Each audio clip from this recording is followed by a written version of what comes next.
Welcome to the Full Moon TV Buff, Episode 6. We're going to discuss the final two seasons of Big Wolf on Campus from 2000 and 2001. I watched this on YouTube. I'd not seen it before, mainly because it was on Canadian television.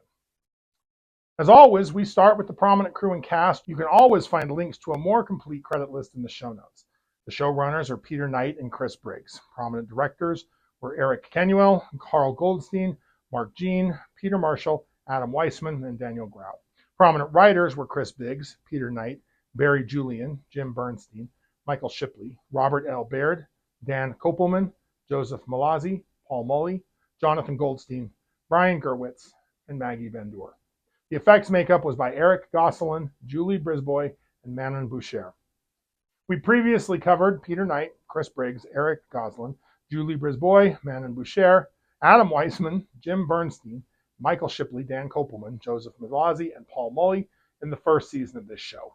We're going to see a lot more work from Eric Kenuel when we get to the American version of Being Human. Carl Goldstein began his career as an assistant director on films like Darkman in 1990 or Last Action Hero in 1993.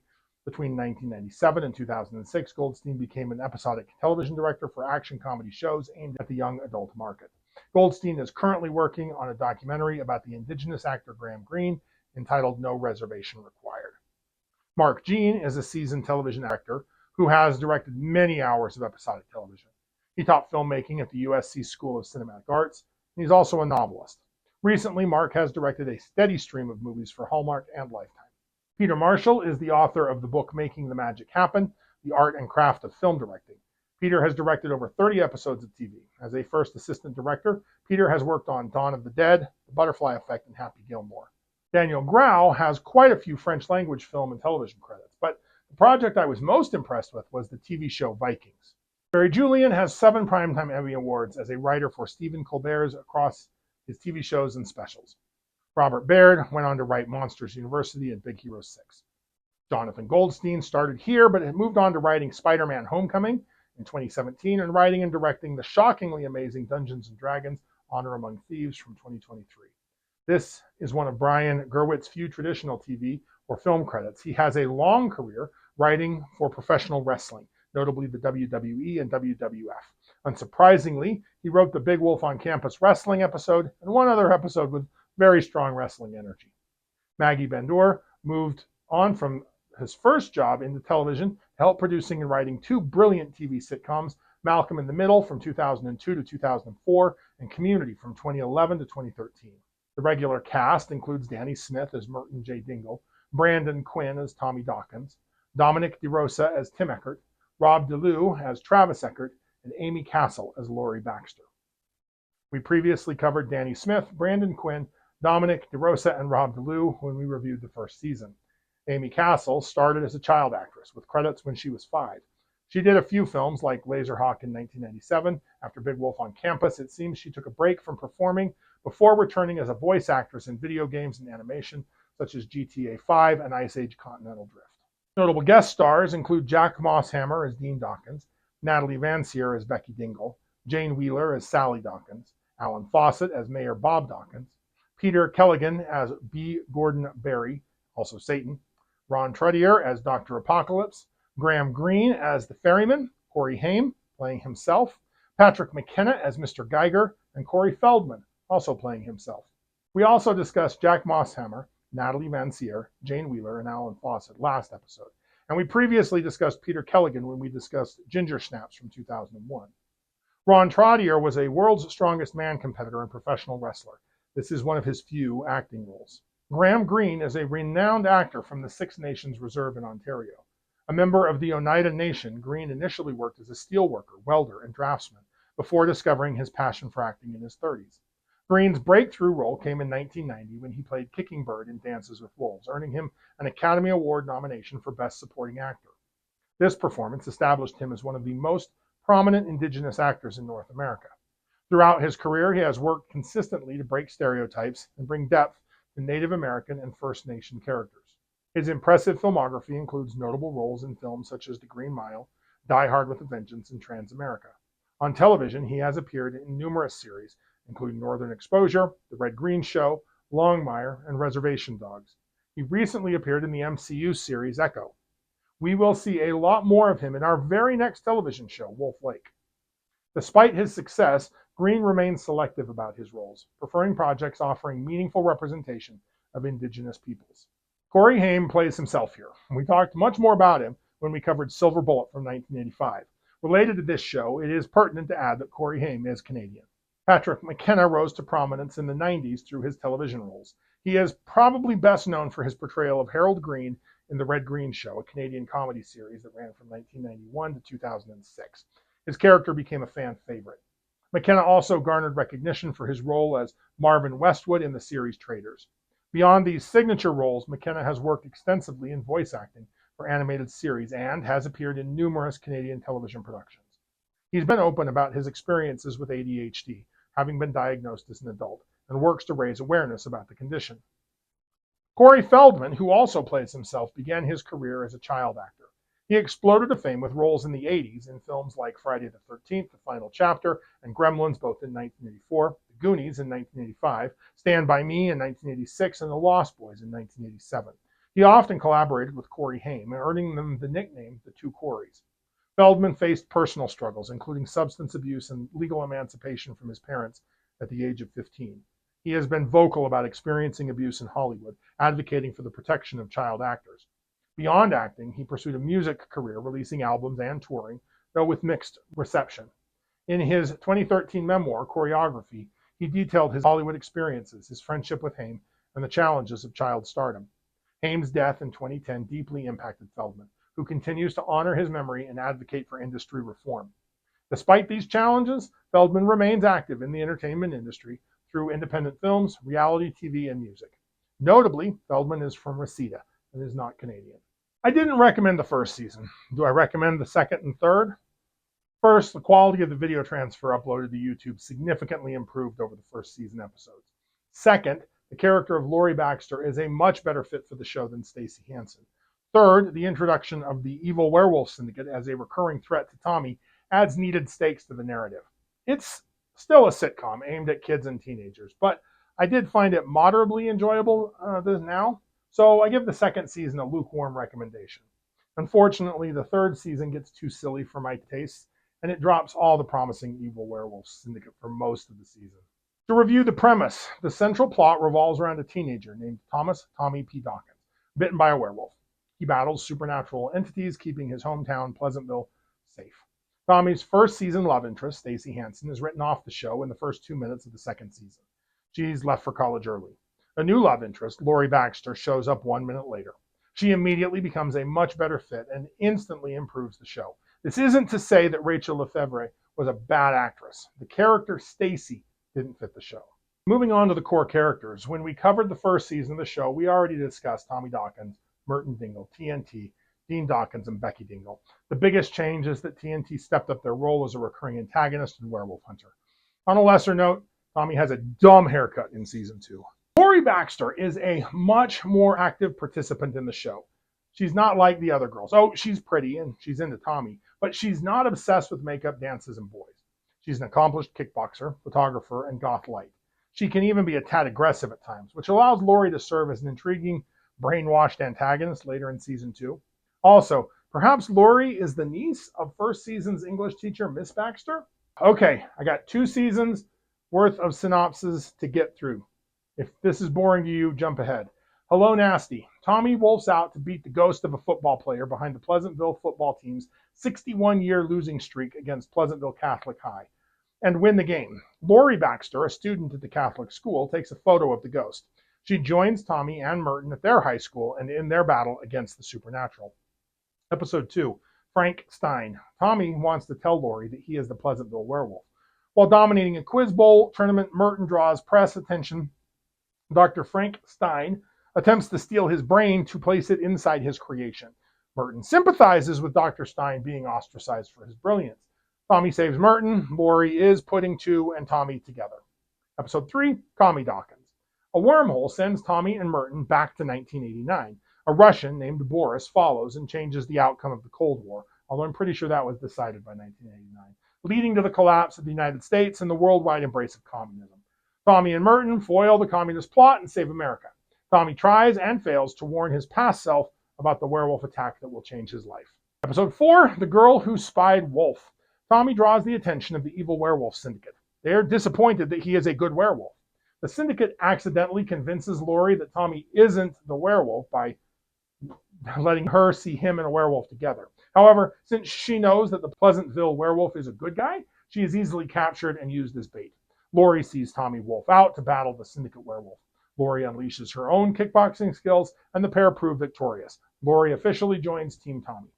Episode 5, Apocalypse Soon. A traveling pro wrestler named Dr. Apocalypse arrives in town. His promoter, Gordon, aka Satan, has a plan to get him his 666th win, unleashing the end of the world. To save the universe, Tommy, Merton, and Lori beat Dr. Apocalypse. Tommy and Merton also sort out if either of them stands a chance dating Lori. Episode 6, The Sandman Cometh. First of all, of course Merton plays D&D. Second, the villainous Sandman metaphorically arrives in town. He enslaves sleeping people and forces them to dig for the sand of eternal slumber, which will put the world to sleep permanently. Tommy and Merton get their Dream Warrior on to stop the Sandblaster. Tommy drags the Sandman out into the real world where he can be defeated. Episode 7, The Geek Shall Inherit the Earth. Merton is upset that Lori calls him a nerd when he is clearly a goth. He is also a nerd. Tommy worries Lori only likes him because he's a werewolf. Tommy and Merton defend super nerd classmate Lester from what they believe to be a demon. The supposed demon ends up being a demon hunter, and Lester is in fact the demon. And Lori is the intended innocent sacrifice. Tommy saves Lori again. Episode 8, Imaginary Fiend. Merton unwittingly awakens his childhood imaginary friend Vince from an old toy chest. Only Merton can see him, and he looks like a knockoff Joker. Merton doesn't want an imaginary friend anymore, so Vince sets out to destroy the Pleasantville trio. Vince does so by framing Merton for interfering with Lori and Tommy's first date. Episode 9, 101 Damnations. Tommy finds a stray puppy. TNT nearly run Tommy down in their jacked up pickup truck. Tommy's puppy, it turns out to be Cerebus, the three-headed hound of Hades, and the ferryman is inciting a mob to hunt the hound or Tommy. Tommy and the ferryman fight over the dog. Merton exorcises the pup, and the puppy gets to stay on Earth. Episode 10, Mind Over Merton. Merton concocts an intelligence potion after he fails to get into Menta, a society for geniuses. Lori and Tommy deal with teen dating angst. TNT accidentally drink the intelligence potion and solve who the Pleasantville werewolf is. They set a trap and cage him, but Tommy escapes. Luckily, Merton brews an antidote in time. Episode 11, Blame It on the Haim. Corey Haim arrives in town shooting a made-for-video vampire film. Corey hires Merton as his personal assistant and casts Lori as his love interest. The twist here is that Corey is a real vampire. Merton goes all Van Helsing before getting buried alive. Tommy ends up staking Corey and permanently ending his comeback. Episode 12, Pleased to Eat You. Tommy abandons Merton in an attempt to be crowned homecoming king. A trio of black-clad goths spot the solo Merton and offer to let him join their gang. They give him nectar that balloons his weight overnight. The strangers intend to eat Merton and fatten him for the slaughter. Tommy chooses Merton over being homecoming king and saves his best friend. Episode 13, The Manchurian Werewolf. The evil werewolf syndicate returns. Tommy is the last alpha werewolf, able to make new werewolves. Since he is a good werewolf, he will be the last werewolf. They brainwash Tommy all Clockwork Orange style and send him out with mental programming that triggers whenever someone says pizza's here. He bites Lori, turning her into a werewolf, and brings her to the syndicate. Merton breaks Tommy's hypnotic suggestion. Now, they just need to save Lori. Episode 14, Manchu, Part 2. Tommy and Merton must inject Lori with wolfsbane before the full moon, or she'll become a werewolf forever. Merton MacGyvers their way out of a werewolf prison. Unfortunately, Lori's enjoying evil lycanthropy and doesn't want to be saved. She challenges the leader of the syndicate. She would have won too if Tommy didn't show up just in time to save her. Of course, Tommy defeats the leader and assumes control of the syndicate. He orders them to do volunteer work. Episode 15, Mr. Roboto. A new guidance counselor, Mr. Geiger, arrives. Merton notices that he's brainwashing the student body. Turns out he's a robot who killed his maker. Tommy pisses off Lori by first making light of her girls' kickboxing championship gold medals and then diminishing her martial contributions to monster fighting. They save Merton from mental reprogramming, and then Lori breaks up with Tommy. Episode 16, Rob Zombie. Lori tricks Merton into reanimating her dead ex-boyfriend, Rob. Lori broke up with him, and he died the same night, and now Lori feels guilty. Lori and Rob go on one final date, reminding Lori why she dumped him in the first place.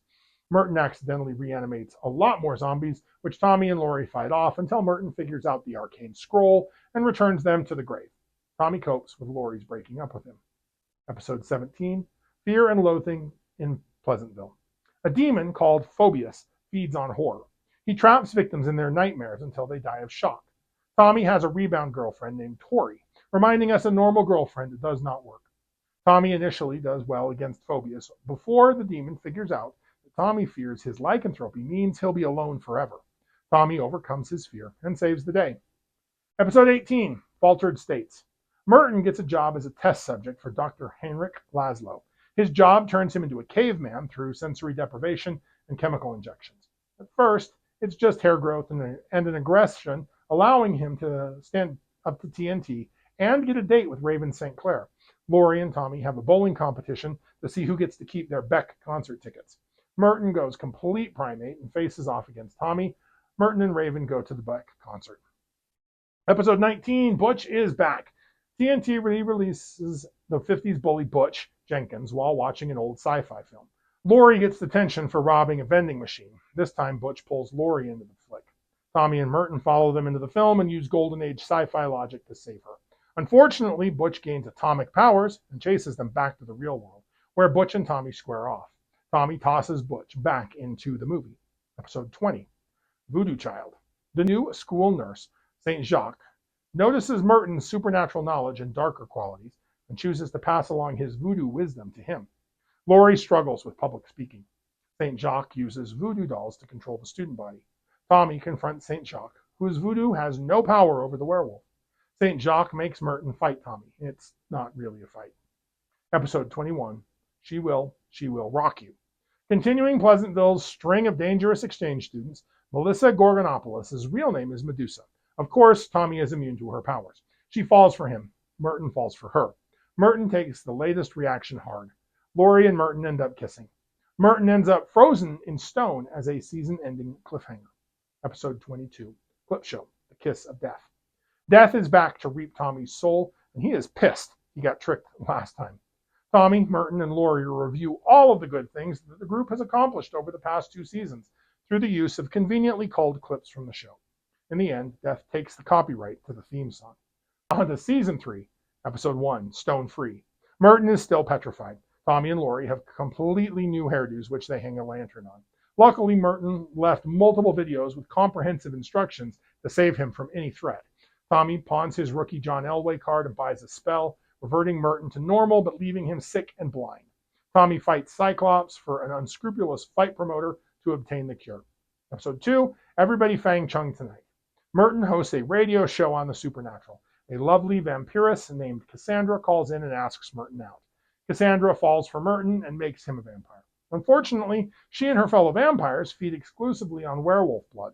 Tommy stakes the vampire who bit him and saves Merton. Merton points Cassandra at the evil werewolf syndicate. Episode 3, I Dream of Becky. Becky releases a genie from a lamp who grants her 3 wishes. After completely wasting her first 2 wishes, she finally wishes that Tommy would fall in love with her. This deeply, deeply bothers Merton. Becky learns the hard way that the wishes don't come for free. She replaces the genie in the bottle when she kisses Tommy. Tommy forces the genie back into the bottle and frees Becky. Episode 4, Stormy Weather. Merton is assembling a superhero team, but he's not getting serious applicants until electric-powered Stormfront shows up. Tommy and Laurie suspect his intentions. Merton wants Tommy and Laurie to wear uniforms. They quit instead. We get 3 different versions of the opening credits. Tommy and Stormfront face off superhero style. Episode 5, Being Tommy Dawkins. While escaping from a bully, an ex-convict who wants him dead, Merton finds a portal that transports him into Tommy's mind. They name and plot check Being John Malkovich. Tommy is not happy about this. Tommy and Laurie give dating a second try, and Merton ends up playing Cyrano de Bergerac before taking full control of Tommy's body. Unfortunately, the bully finds the portal into Tommy, and Merton finds himself hunted by the werewolf. Episode 6, Election. Merton drafts Tommy to run for student body president against another nemesis of his, type A overachiever Hillary Choate. Unfortunately, the civics teacher overseeing student government, Mr. McGovern, is a demon looking for a soul. Hillary sells hers to win, so Mr. McGovern uses his demonic connections to fix the election. Tommy saves Hillary anyway because he's a nice guy. Episode 7, Save the Last Trance. While pulling a variant on the fake girlfriend from Canada bluff, Merton accidentally releases a witch named Hyacinth, a witch who killed her last 9 boyfriends. Merton is on the path to becoming her 10th victim. Hyacinth attempts to burn Laurie at the stake. Chapter 8. Auntie Claus is coming to town. Tommy, Merton, and Laurie help Santa Claus recover from a sleigh crash. Unfortunately, it turns out he's actually Santa's younger brother Roger, out to ruin Christmas. Our trio helps the real Santa get his magic back and save Christmas. Episode 9, Insipid. This is a sibling-heavy episode with lots of Dean and Becky. Aliens pose as bubblegum pop boy band Boylicious. Merton hates all boy bands. While trying to get with the band, Becky gets herself kidnapped and beamed to their homeworld since the aliens need women. Of course they do. Merton resorts to cross-dressing in an attempt to rescue his sister. Episode 10, Very Pale Rider. The show pokes a little fun at role players, uncool. Merton is transported into his favorite role-playing game, Serpent Quest, to save an all-girl village. Since Merton is a coward, the villagers go get Tommy, who defeats the Shredderack. Oh, and TNT is just Tim now. Travis is gone. Play it again, Samurai. Tommy accidentally breaks into the Hungry Bucket, training with Laurie. Tommy is sentenced to community service. Merton's luck with girls continues as he falls for a 900-year-old Japanese princess. Merton reveals himself as a total weeb. He must fend off the jealous samurai who cursed her until Laurie kisses Kenso to break the spell. Episode 12, Dances Without Wolves. Tommy is tired of the impact being a werewolf has on his life.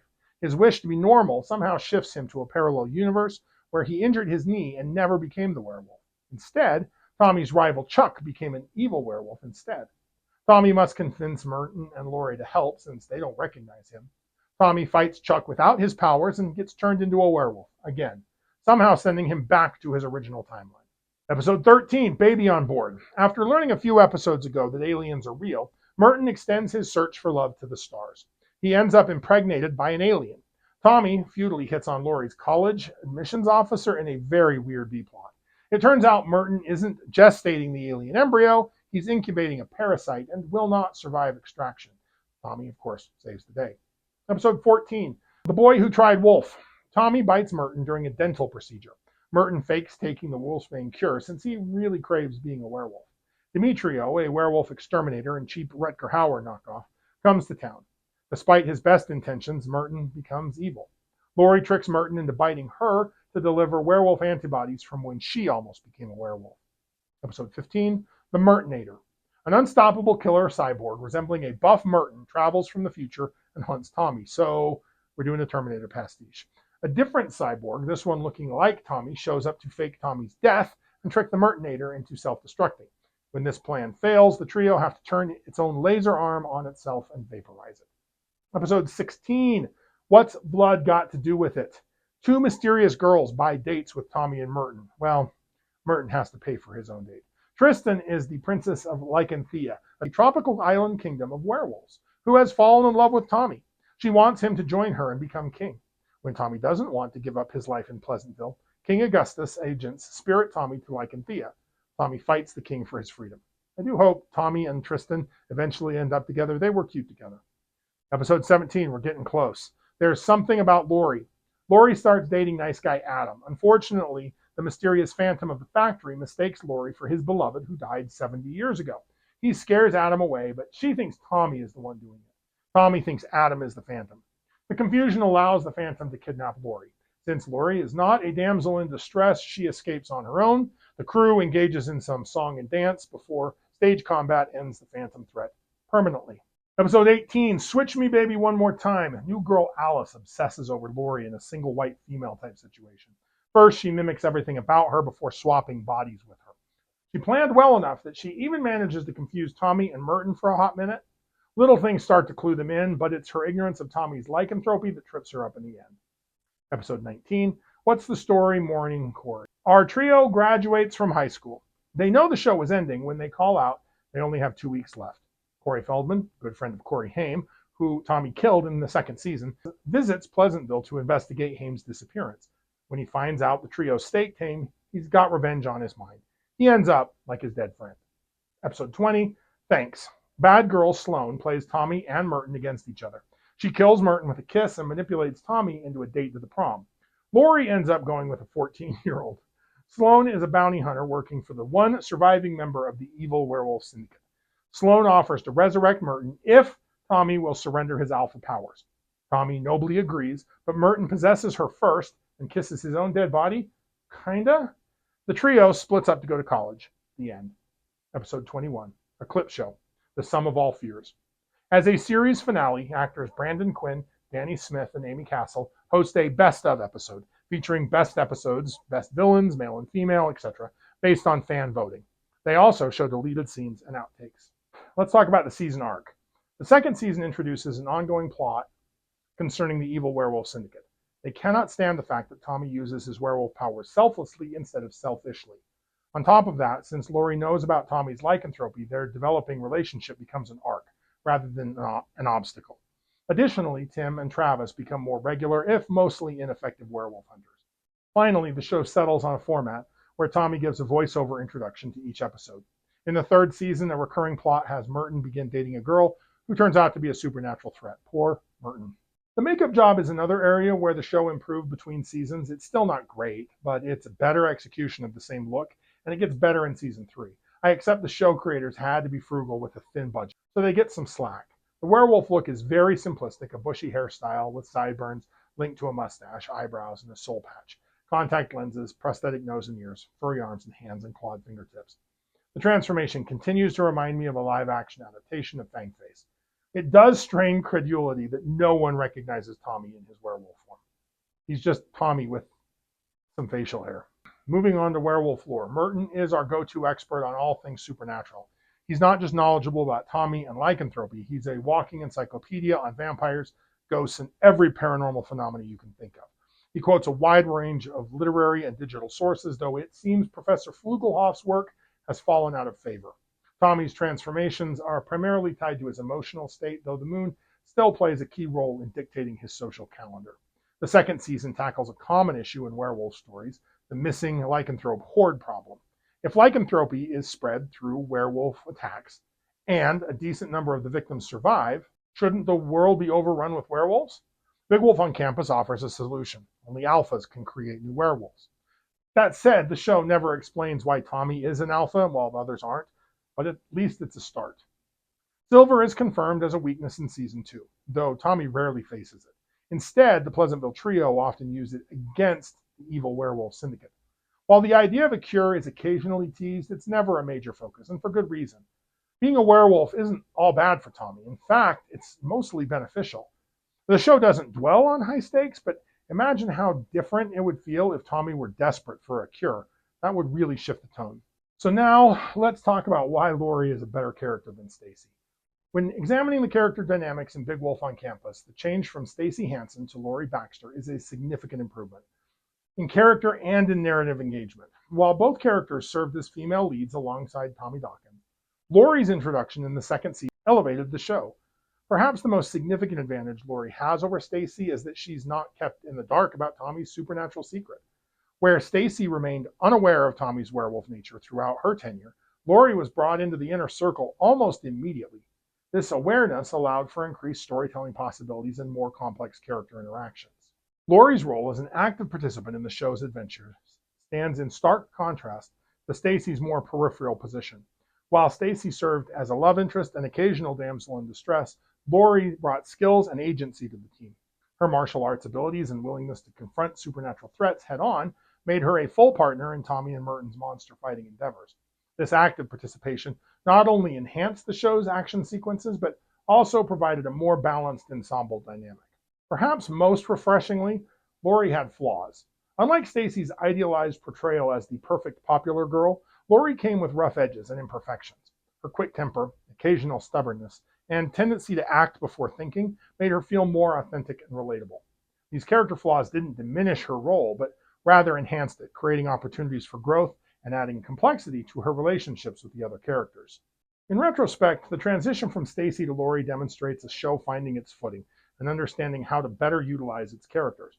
Stacey served her purpose in the first season, but Lori's introduction marked a maturation in the show's writing and character development. Her involvement in the supernatural elements, active participation in adventures, and well-rounded characterization made her not just a replacement for Stacey, but a significant upgrade that enhanced the show's overall quality. Lastly, I want to talk about clip shows. The clip show, a peculiar television phenomenon where characters reminisce about events we've already seen was a staple of TV production for decades. While maligned by modern audiences, these retrospective episodes served multiple purposes, solving practical production problems and providing genuine moments of narrative reflection. The practice of clip shows emerged in the 60s, with the first example I know of being the Dick Van Dyke Show in 1963, and gained prominence in the 70s. The format's birth was driven by practical considerations. Television shows of that era needed to produce a certain number of episodes per season, but budget and production schedules didn't always align with those requirements. The clip show offered a solution: reuse existing footage, film minimal new content, and deliver a full episode at a fraction of the cost. Early clip shows often used simple framing devices. Characters would gather in a familiar setting, a living room or a bar or an office, and remember past events, triggering the playback of previously aired scenes. Shows like Happy Days and All in the Family employed this technique, typically adding value by contextualizing the clips within a broader framework. The advantages of the clip shows from a production standpoint are clear. Beyond the obvious cost savings, they provide a much-needed break in the grueling television production schedule. The respite allows cast and crew to recover, catch up on other episodes, or handle necessary production tasks. Clip shows also served as convenient recap episodes for new viewers, helping them catch up on important plot points and character developments in an era where watching a show from the beginning wasn't easy. However, the format has drawbacks too. Audiences view them as lazy filler content, and this reaction isn't entirely unfair. Many clip shows do feel mechanical and contrived. Their framing devices transparent excuses to just replay old footage. And the advent of DVDs, streaming, and binge watching made the format even more boring, as viewers watching episodes back to back don't need reminders of what happened before. And if someone starts a show, they can always go back to the beginning and catch up. That said, some shows have managed to elevate the format into something more meaningful. Community's Paradigms of Human Memory brilliantly parodied clip show conventions by featuring flashbacks to events viewers had never seen. The Simpsons, So It's Come to This, a Simpsons clip show, demonstrated self-awareness about the format's limitations while delivering entertainment value. These meta approaches suggest that the clip show format can still work when handled with creativity and intelligence. Perhaps more interestingly, clip shows are time capsules of television production practices. They remind us of an era when TV was watched week to week, when production budgets were more constrained, and when audiences had different expectations about content. In this sense, clip shows aren't just collections of recycled footage, they're artifacts from the past telling us something about how television evolved. The future of clip shows is uncertain. Traditional broadcast television does still occasionally employ the format, but streaming largely rendered it obsolete. The ability to easily access episodes has eliminated the need for recap-style clip shows, while increased production budgets and flexible season lengths reduce the financial pressures that often necessitated them. Perhaps there's still room for innovation within the format. As television continues evolving, creators might find new ways to use retrospective episodes that feel organic and purposeful rather than forced and economical. After all, looking back at where we've been can sometimes be the best way to understand where we're going, even if we'd prefer not to watch the same clip of Joey wearing all of Chandler's clothes for the 100th time. So, if you like lycanthropes, like, share, and subscribe. Contribute your thoughts and additional observations in the comments below. Let me know what I missed or what you noticed. Next, I move on to the only season of Wolf Lake from 2001. Keep your eye on the moon, a silver bullet in the chamber, and we'll see you back next episode.